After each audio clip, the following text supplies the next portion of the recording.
कैसे हैं आप सब और कैसी चल रही है आपकी पढ़ाई। आज हम आपके लिए लेकर आए हैं कक्षा 10 के सामाजिक विषय के बहुत ही इम्पोर्टेंट टॉपिक जो कि 2024 बोर्ड परीक्षा में बहुत ही महत्वपूर्ण होंगे और बहुत ही इम्पोर्टेंट, और इससे कुछ बाहर नहीं आएगा। तो हम वीडियो शुरू करते हैं। फर्स्ट टॉपिक आपका है जर्मनी का एकीकरण। ओके, जो जर्मनी का एकीकरण है उसके बारे में आपको बताना है और करना होगा। नेक्स्ट टॉपिक आपका है 1789 फ्रांसीसी क्रांति का कारण तथा प्रभाव। जो फ्रांसीसी क्रांति थी उसके कारण और प्रभाव सभी आपको देखने होंगे अच्छे से। इटली का एकीकरण तीसरा टॉपिक आपका, ये भी बहुत इंपॉर्टेंट है, पिछले बार 3-4 सेटों में आया था ये।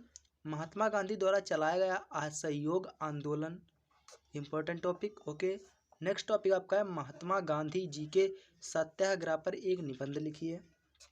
ओके, महामंदी के कारण नेक्स्ट टॉपिक आपका ब्रिटेन वुड्स संस्थान समझौता, ये बहुत इंपॉर्टेंट है आपको, ब्रिटेन वुड्स संस्थान समझौता। ओके, नेक्स्ट टॉपिक आपका 8वां है पहाड़ी क्षेत्रों में मृदा अपरदन तथा रोकथाम। ओके, जो पहाड़ी क्षेत्रों में मृदा अपरदन था उसके रोकथाम को आपको जानना है, इसके बारे में आपको पता लगाना है। ओके, जैव तथा अजैव संसाधन। ओके, जैव अजैव संसाधन आपको देखने हैं अच्छे से।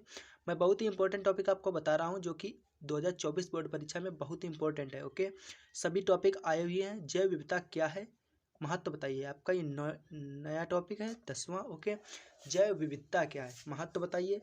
मृदा अपरदन क्या है, कारण बताइए। जो मृदा अपरदन है वो क्या है और इसके कारण भी आपको बताने हैं। ओके, बहुउद्देशीय परियोजना के लाभ तथा हानि, जो बहुउद्देशीय परियोजना है तथा उसके लाभ बताइए और उसकी हानि बताइए। ओके, भारतीय कृषि की कोई 3 विशेषता, ये तो आपको सिंपल है, कोई भी बता सकता है। भारतीय कृषि की 3 विशेषताएं कुछ भी बता सकते हैं आप। नेक्स्ट टॉपिक आपका है 14वां कृषि की 3 प्रमुख समस्याओं का उल्लेख कीजिए। ओके, जो कृषि की हैं 3 प्रमुख समस्याओं का उल्लेख कीजिए आप। नेक्स्ट टॉपिक आपका 15वां है परंपरागत तथा गैर परंपरागत ऊर्जा संसाधन। ओके, ये आपको देखना है। नेक्स्ट टॉपिक आपका है 16वां ऊर्जा के गैर परंपरागत स्रोतों का वर्णन कीजिए। जो ऊर्जा के गैर परंपरागत स्रोत हैं उनका आपको वर्णन करना है। 17 टॉपिक आपका है सड़क परिवहन के 3 गुण बताइए। ओके, जो सड़क परिवहन है उसके आपको 3 गुण बताना है, कोई भी 3 गुण आप बता सकते हैं, 3 गुण आपको बताने हैं। ओके, 18वां टॉपिक आपका है गठबंधन सरकार से आप क्या समझते हैं, ये भी आपको बहुत अच्छे से ये तैयार करना है। जो गठबंधन सरकार है इससे आप क्या समझते हो। ओके, नेक्स्ट टॉपिक आपका है 19वां संघवाद क्या है, प्रमुख विशेषताएं बताइए। जो संघवाद है वो क्या है और उसकी प्रमुख विशेषताएं आपको बतानी है। ओके, लोकतंत्र के सम्मुख प्रमुख चुनौतियों का वर्णन कीजिए। जो लोकतंत्र के सम्मुख प्रमुख चुनौतियों का वर्णन करना आपका 20वां टॉपिक आपका बता रहा है। संगठित कार्य से आप क्या समझते हैं, जो संगठित कार्य होता है उससे आप क्या समझते हैं ये आपको बताना होगा। ओके, ये 21वां आपका हो गया। 22वां है वैश्वीकरण से आप क्या समझते हैं, जो वैश्वीकरण है उससे आप क्या समझते हैं, आपका 22वां टॉपिक है। ओके, ये बहुत इंपॉर्टेंट टॉपिक है। नेक्स्ट टॉपिक आपका 23वां, और ये इतने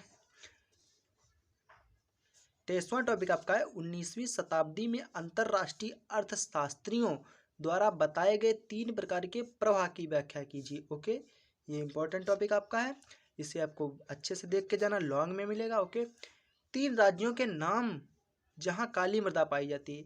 भारत के ऐसे 3 राज्य आपको बताने हैं, ऐसे 3 राज्य आपको बताने हैं जहां काली मृदा पाई जाती है। ओके, ये आपको देखना है होगा। ओके, 25वां टॉपिक आपका है काली मृदा में उगाई जाने वाली फसलें। जो काली मृदा में उगाई जाने वाली फसलें हैं उनको आपको देखना है। ओके, ये इंपॉर्टेंट है, हर साल काली मृदा के बारे में कुछ ना कुछ पूछ देता है। 26वां टॉपिक आपका है धान की खेती के लिए उपयुक्त भौगोलिक परिस्थितियों का वर्णन कीजिए। जो धान की खेती है